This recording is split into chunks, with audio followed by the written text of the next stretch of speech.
Bismillahirrahmanirrahim. Assalamualaikum warahmatullahi wabarakatuh. Waalaikumsalam. Baik, hari ini saya bersama dengan Dr. Zainal Abidin MSI. Saya ingin tanya-tanya nih Pak Dokter terkait dengan uji dalam penelitian data kuantitatif. Oke. Ya. Jadi pertanyaan saya sangat simpel, tapi jawabannya itu panjang, bisa 1 semester ya. Jadi pertanyaan begini, pertama itu ketika sebuah penelitian, misalnya S1 nih, saya mau buat penelitian tentang, nah, nanti kalau salah dikasih tahu. Jadi pengaruh kedisiplinan terhadap hasil belajar siswa MTS Sirojul Falah. Nah, oke ya, berarti ini sudah ditentukan populasinya sudah ada, kemudian sampling anggap aja udah selesai lah ya. Jadi kita ambil saja misalnya 100 orang. Nah, setelah populasi sudah ada, kemudian sampel sudah ada, berarti kan saya ingin menyusun instrumen nih. Jadi dari instrumen itu, nah kira-kira pertanyaan pertama berarti bagaimana metode atau cara ya menyusun instrumen yang baik dan benar. Instrumen penelitian baik pernyataan ataupun pertanyaan itu tidak serta-merta lahir. Akan tetapi itu lahir daripada sintesis akhir daripada variabel. Sintesis itu akan melahirkan indikator. Indikator inilah yang akan melahirkan kuesioner angket yang akan kita sebarkan kepada populasi.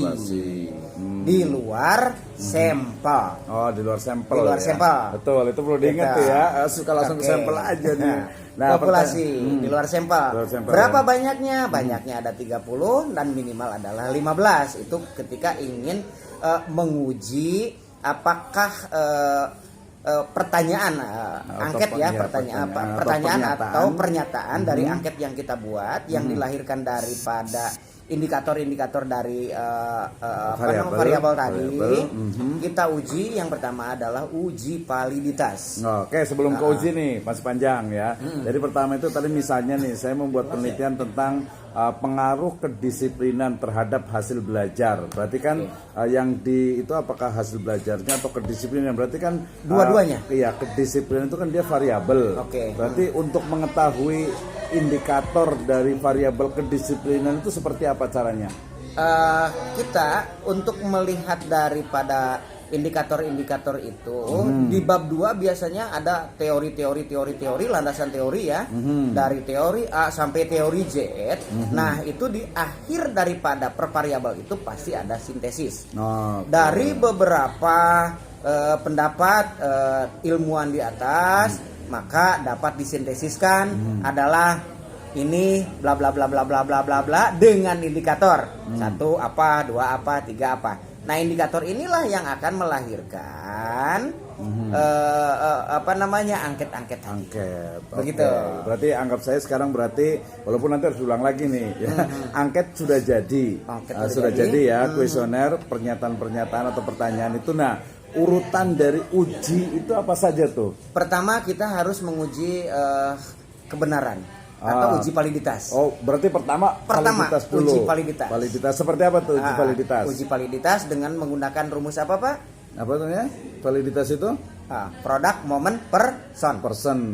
Validitas produk momen ya. Produk, momen, person. Berarti dia hanya untuk memvalidasi memvalidasi apakah pernyataan apakah benar atau tidak gitu tadi. Kuat atau tidak. Kemudian kita uji reliabilitas.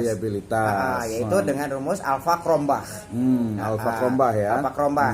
Nah, kita akan tahu hasilnya bahwa angket kuesioner yang kita buat dan kita sebar kepada populasi di luar sampel valid, reliable atau tidak. Ketika drop berarti tidak valid dan tidak reliable, maka kuesioner pertanyaan angket pernyataan tadi atau pertanyaan kita buang. Yang kita pakai adalah yang valid dan reliable saja. Jadi ada tadi validitas, baru reliabilitas. Itu untuk menguji pernyataan atau kuesioner. Betul. Nah, setelah itu ada lagi nggak untuk normalitas? Nah, setelah kita sudah mendapatkan mana kuesioner angket yang Reliable. valid dan reliable, maka kita lanjutkan dengan uji prasyarat analisis. Oh, berarti ini masuk ke yang step kedua ya. Step Berarti kedua, uji prasyarat analisis. Apa aja tuh ujinya? Uji prasyarat analisis itu ada 5. Yang pertama adalah uji normalitas. Oh, normalitas ya. Bisa dengan menggunakan uji T atau uji L, Lilly Force. T Gitu ya. atau L ya. Oke. Itu untuk apa tujuannya tuh? Untuk menguji bahwa variabel ini normal tidak gitu ta. Variabelnya ya.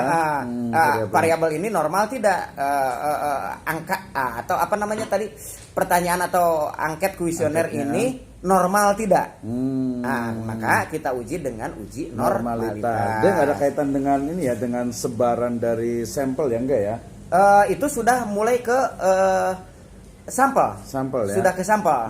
Karena kita mendapatkan angka itu, mendapatkan angka adalah berdasarkan angket kuesioner, pertanyaan atau pernyataan yang sudah kita sebarkan dan kita tarik kembali isian daripada para responden. Oke, itu berarti normalitas ya. Uji berarti dari step kedua, makanya uji pertama adalah uji normalitas ketika memang data itu sudah didapatkan.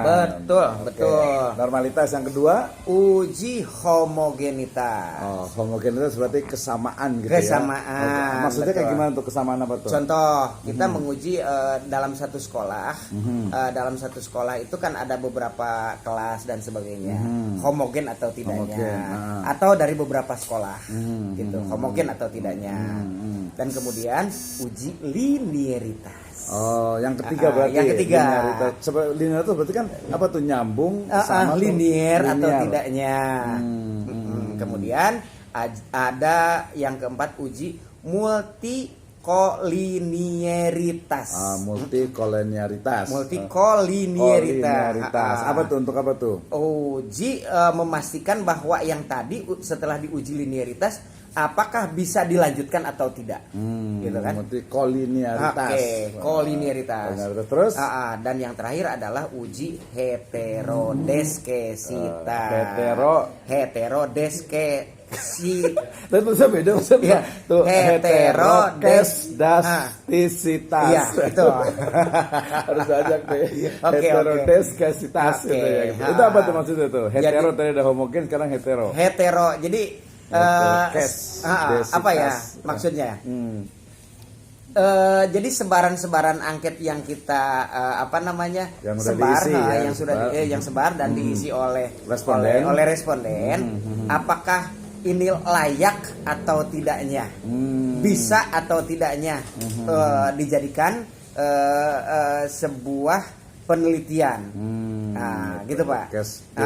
Kesdesitas. Heterokesdesitas. Betul. Itu berarti kalau sudah selesai berarti sudah ketemu tuh. Baru masuk ke regresi. Regresi sederhana, ada regresi berganda dan lain-lainnya. Kalau regresi bersederhana yang simple regression, biasanya dua X sama Y ya. Dua variabel saja. Kayak gimana sih rumusnya itu kalau yang itu? Banyak sih rumusnya. Banyak ya. Berarti nanti next time aja ya. Next time, oke, siap.